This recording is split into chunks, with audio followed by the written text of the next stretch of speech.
You're watching DX Recaps, the place where we break down movies fast, clear, and spoiler-packed. Whether you missed it, forgot it, or just want a quick refresh, we've got you covered. Let's get into the story. Hutch Mansell sits quietly inside a dimly lit interrogation room, his face battered and bruised, dried blood at the corner of his mouth. Two FBI agents stand across the table from him, Agent Kristen Harris and Agent Eric Athabale. They fire off question after question, wanting to know who he really is, what he's done, why he's sitting there surrounded by chaos he claims he didn't create. Hutch barely looks up from the small can of food he's carefully opening, feeds the contents to a stray cat perched beside him like it's the only thing that matters in the world. When he finally speaks, his voice is calm, almost amused. He says he's nobody, nothing more, just nobody. Not long ago, that's exactly what he seemed to be.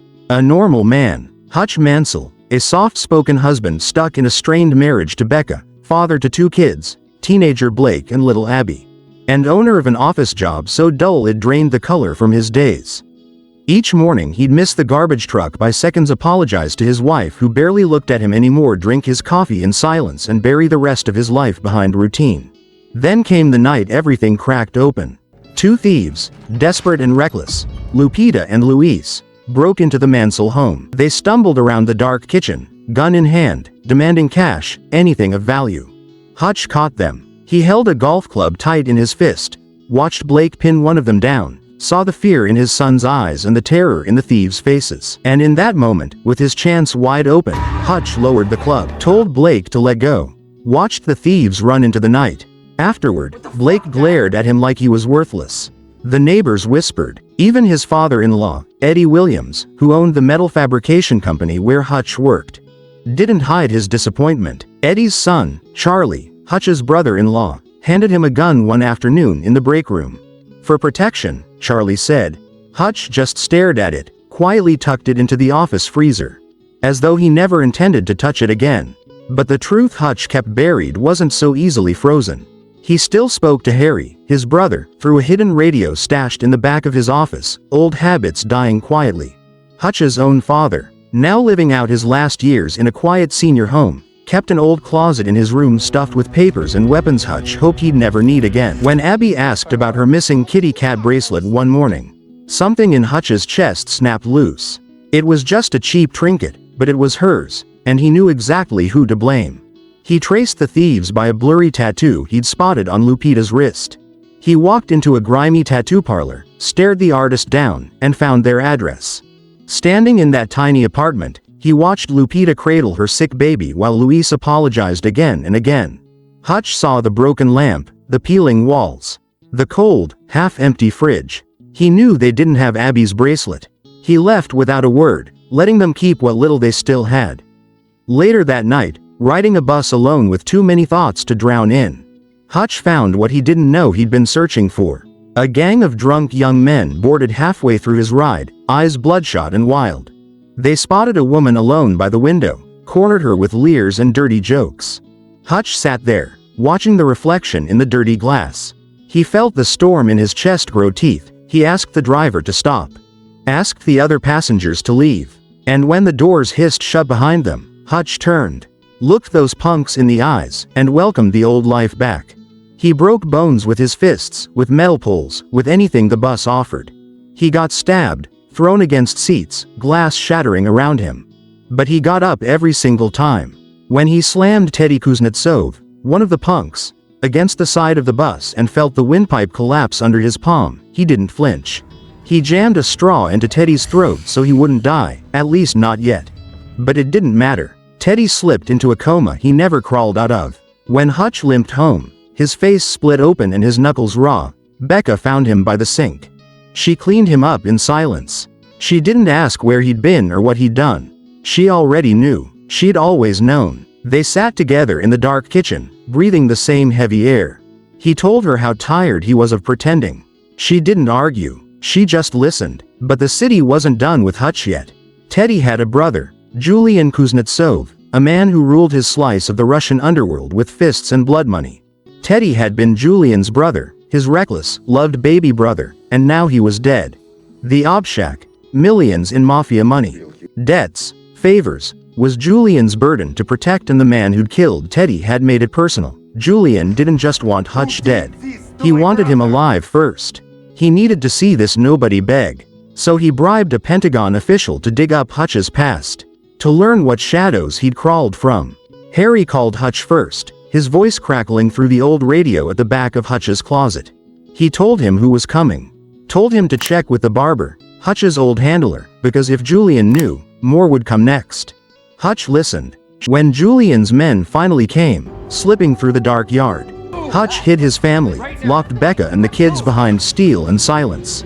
He turned the living room into a graveyard, one body at a time. The last man got lucky. Fired a taser into Hutch's side, dropped him on the kitchen tiles. They dragged him out to the trunk of a black car like he weighed nothing. Inside that trunk, Hutch stared at the darkness, felt the familiar hum of anger burn the fog from his head. He cracked open a canister of fire suppressant, jammed it under the seat, let it flood the car with cold chemical air. The driver lost control, swerved, crashed, steel and flame folding in the middle of the street. Hutch crawled out from the wreckage, smoke curling off his shoulders. He was done being nobody. He was done pretending the world could ever forget who he really was. Hutch Mansell had come home, and this time he wasn't planning to leave quietly. That night, with his family finally safe elsewhere, Hutch sat down and opened the dusty old closet in his father's room at the retirement home. Inside were the last pieces of his old life, stacks of cash, gold bars, hidden weapons, forged ids, reminders of the man he used to be. He told his father the truth about his past. Hutch had once been the government's auditor, the one they sent when they needed a final, absolute fix to a problem. But years ago, he'd let a target go, a man who turned his life around and built a family. Inspired by that man's second chance, Hutch walked away from the life of a killer. Now, that peaceful life was gone. While rummaging under the couch, Hutch found what had started this entire spiral: his daughter's missing kitty cat bracelet. It had been there the whole time. With that small piece of innocence back in his hand, Hutch knew what he had to do next. He burned down his own house to erase the blood and bodies, taking only the gold and a neighbor's prized classic Dodge Challenger. If they wanted a war, he'd bring it to their doorstep. Meanwhile, Hutch's father David wasn't idle either. 2 Russian assassins tried to sneak into the retirement home to finish what Julian's crew had started. But they underestimated David, a retired agent himself. Calm and deadly despite his age, David lured them in and finished them off with his own hidden shotgun, leaving the hallways quiet again. With his family gone and enemies closing in, Hutch took the gold to buy out his father-in-law's old metal fabrication factory. A perfect place to make a final stand. But first, he paid Julian a visit. Sitting across from the Russian crime lord, Hutch made him an offer. He explained that he had burned down the Obshak money, the huge stash the Russian mob used to settle their disputes. Without it, Julian would be hunted by his own people. Hutch suggested a deal. Julian could vanish to some hidden Caribbean island, vanish from the mob's radar forever, and Hutch would finally get his quiet life back. Julian seemed tempted, but pride and anger won. He and his men tracked Hutch to the factory, ready to wipe him out.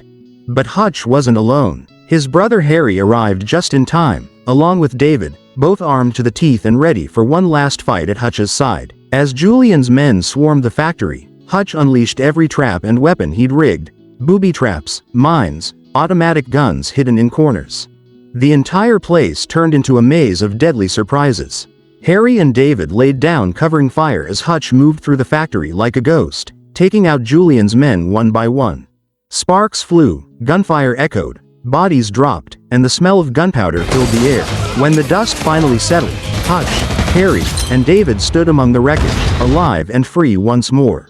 The police came and took Hutch in, but he sat calmly in the back of the squad car. A single phone call came through, someone powerful enough to clear Hutch's record with just a few words. Minutes later, Hutch walked free, his past erased once again. 3 months passed. Hutch and Becca toured a new house, ready to start over.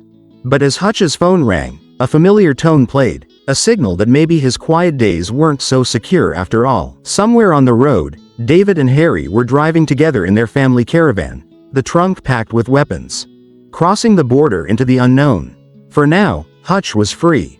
But for a man like him, nobody is never really out of the game for long. And that's a wrap on today's recap.